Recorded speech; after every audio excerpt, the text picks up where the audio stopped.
안녕하십니까. 신동아방송 울산뉴스 강다혜입니다. 울산 택시 요금이 5년 만에 500원 인상됩니다.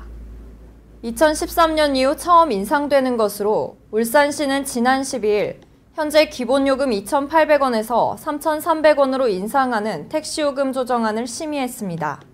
기본요금 이후 단위요금은 주행거리 15km까지 시간운임이 적용돼 30초당 100원씩입니다. 주행거리 15km 이상부터는 거리운임이 적용돼 125m당 100원씩 요금이 올라갑니다.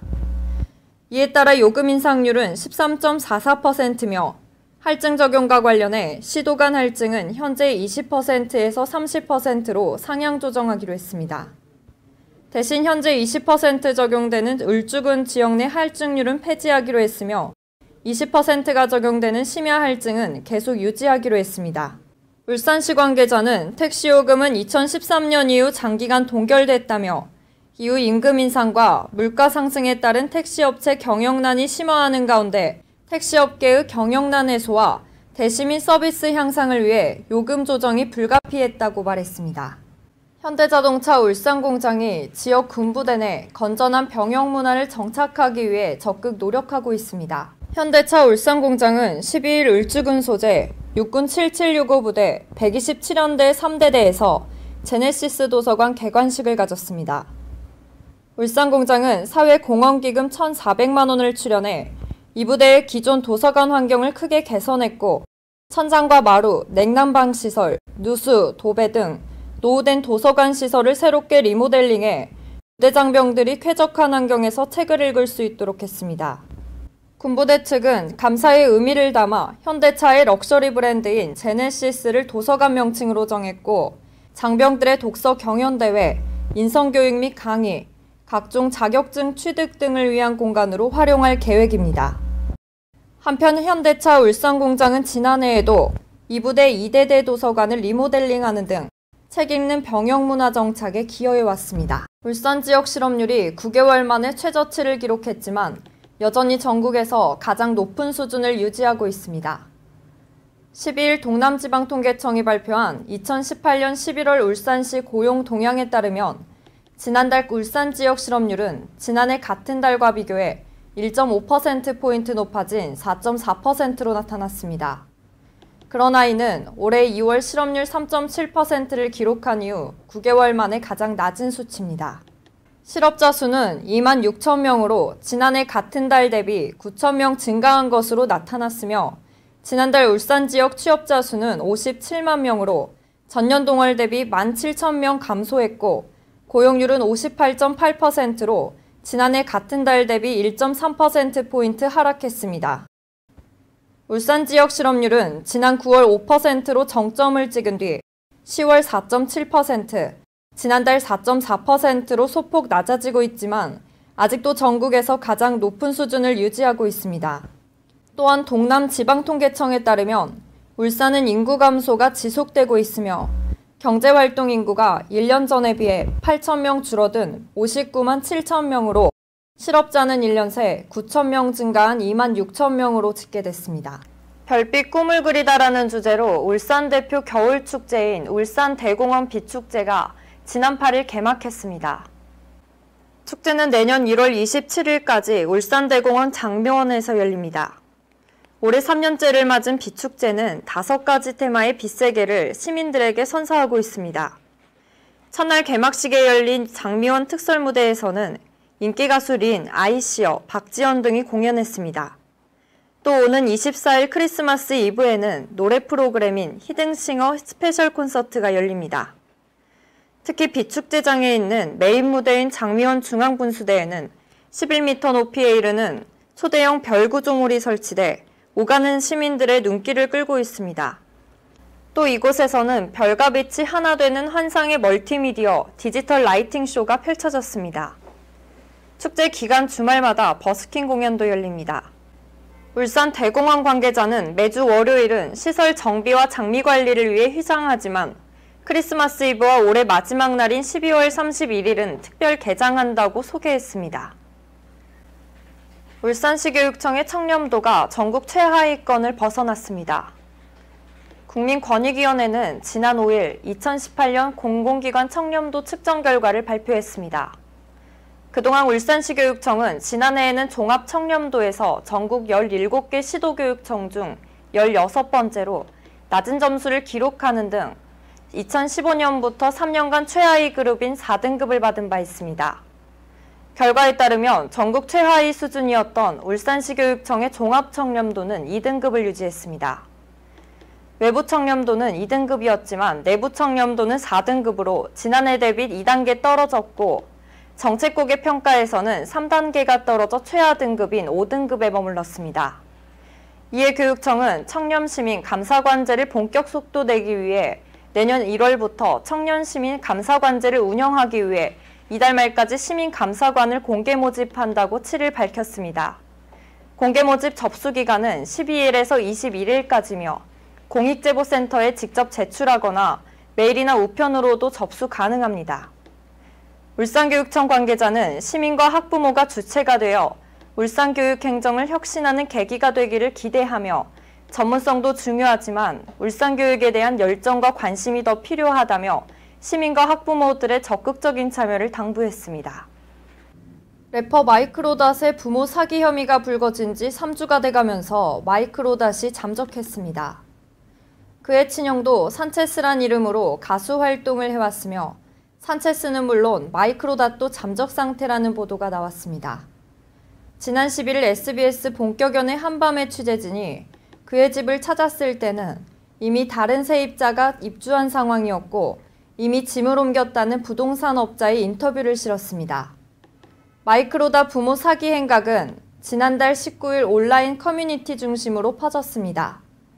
마이크로닷의 부모가 과거 충북 제천에 거주하던 시절 주변인들에게 금전적 손해를 끼치고 뉴질랜드로 도망쳤다는 피해자들의 증언이 이어졌고 논란이 커지자 마이크로닷은 사실 묵은 법적 대응 방침에서 내가 5살 때 일어난 일이라 몰랐다. 피해자분들을 만나 이야기를 들어보겠다고 입장을 번복했습니다. 경찰은 마이크로닷의 공식 입장문을 토대로 사건을 재조사하기로 했고 마이크로닷 부친은 1998년 지인들에게 수십억을 빌린 뒤 뉴질랜드로 출국한 혐의를 받고 있습니다. 하지만 이번 사건으로 부친의 소재지가 파악되고 수사가 재개되었고 검찰은 마이크로닷 부친의 공소시효를 중지하고 범죄인 인도 청구를 검토 중인 것으로 알려졌습니다. 그러나 보도에 따르면 부모는 운영하던 레스토랑까지 처분하고 자취를 감췄고 2주 전 인터폴에 수배를 요청했지만 여전히 귀국 소식이 들리지 않고 있습니다. 마이크로닷은 아들로서 책임지겠다던 약속을 저버리고 산체스가 최근 부모의 사기 행각이 알려진 뒤에도 음반 발매를 예고했던 것만큼 국내 체류를 암시한 뒤 주변을 정리한 것이 아니냐는 의심의 눈초리를 받고 있습니다. 마이크로닷의 부모가 경찰 수사에 협조하지 않고 야반도주한 정황이 포착되면서 유일한 연결고리인 자녀들마저도 잠적할 경우 원활한 수사가 이루어질 수 없을 것이란 우려가 높아지고 있습니다. 작가 겸 방송인 허지웅이 악성 림프종 투병 사실을 고백한 가운데 달라진 외모에 시술 의혹을 품었던 누리꾼들은 오해해서 미안하다는 반응과 함께 쾌유를 빌었습니다. 허지웅의 암투병 소식은 많은 이들을 놀라게 했습니다. 허지웅은 12일 SNS에 악성 림프종 진단을 받았고 혈액암의 한 종류라며 지난주부터 항암 치료를 시작했다고 투병 사실을 밝혔습니다. 허지웅은 어머니와 함께 출연 중인 TVN 예능 프로그램 아모르 파티 녹화를 마무리한 상태고 당분간 외부 활동을 중단하고 암 치료에 전념하기로 했습니다. 결국 이날 허지웅의 투병 사실에 그의 외모 변화는 건강 이상이었던 것으로 밝혀지며 일부 누리꾼들은 사과의 말을 전했고 루머를 확산시켰던 일부 누리꾼들을 향해 비난의 화살이 이어지고 있습니다. 2001년 4월생으로 만 17살 여고생인 박유진은 이로써 맥스FC 역대 최연소 기록도 갈아치웠습니다. 어린 나이부터 두각을 나타내며 일본 원정 경기도 치른 바 있는 박유진은 5라운드 내내 정시홍과 난타전을 벌였고 펀치를 주고받는 상황에도 클린치에서 우위를 점하면서 포인트를 따냈습니다. 박유진은 서로 치고받는 양상에서 흔들리지 않고 포인트를 쌓아 타이틀 획득에 성공했습니다. 결국 박유진은 경기 끝날 때까지 우세한 경기를 펼쳤고 부심 5명은 모두 그에게 더 높은 점수를 줬습니다. 이날 승리로 통산 전적은 19전 14승 5패가 됐습니다. 박유진은 오늘 연습한 것보다는 실력이 많이 나오지 못했다. 체력적으로 너무 힘들었다. 하지만 최선을 다했기 때문에 이 챔피언 벤트를 얻은 것이라고 생각한다며 기쁨의 눈물을 흘렸습니다. 이어 다음 대회는 타이틀 방어전이 될 것이다. 지금보다 더 열심히 해서 화끈한 방어전이 되도록 하겠다고 다짐했습니다. 지난 12일 미국 골프 전문 매체 골프닷컴과의 인터뷰에서 골프 왕제 타이거 우즈에게 가장 기억에 남는 골프 추억을 안겨준 사람은 넬슨 만델라 전 남아프리카 공화국 대통령을 꼽았습니다. 유명인과 함께한 골프 가운데 가장 기억에 남는 순간에 대한 질문을 받은 우즈는 워낙 많은 대통령, 총리들과 골프를 쳤기 때문에 한 명을 꼽기 어렵다고 조심스러워하면서도 결국 만델라 전 대통령과 함께했던 때를 떠올렸습니다. 타이거 우즈는 내가 평소 존경하던 분을 만날 기회라 내 생애 가장 중요한 순간 가운데 하나라며 그가 대통령이 되기 전 이겨낸 역경이나 국가통합에 보여준 능력은 그와 함께했던 골프가 더욱 특별하게 여겨질 수밖에 없는 이유라고 밝혔습니다. 2019년 전망에 대해서 그는 사실 올해 내가 다시 골프를 하게 될 수 있는 것이 목표였고 2018년에도 메이저 우승 기회가 있었는데 내년에도 계속 그렇게 되면 좋겠다며 만일 기회가 온다면 놓치고 싶지 않다고 전했습니다. 경북 의성군이 의성 컬링 테마 관광타운의 조성을 위해 컬링의 성 프로젝트를 본격적으로 진행하고 있습니다. 의성군은 컬링의 선 1차 년도인 2018년도에는 컬링 환경 및 인프라 조성과 사전 홍보에 중점을 두고 다양한 프로젝트를 진행 중입니다. 그동안 의성군 컬링의 대명사인 팀킴 활용과 의성 컬링 훈련원 사용에 문제가 있어 제대로 된 이벤트와 활동을 진행하지 못한 부분이 있었지만 팀킴 기자회견 및 김경두 부회장 일가의 사퇴 등 긍정적인 해결 조짐이 보이면서 컬링의 성 관련 이벤트와 홍보 활동 등도 탄력을 받고 있습니다. 특히 의성군에 거주하는 지역 주민들과 학생들이 이용하지 못하는 등 불편을 초래했던 의성 컬링장 이용에 있어서도 본격 사용이 가능해 지역 주민과 컬링 동호인들을 위한 대회 개최와 컬링 체험 등을 통해 지역 홍보와 지역 경제 활성화에 기여할 수 있게 됩니다.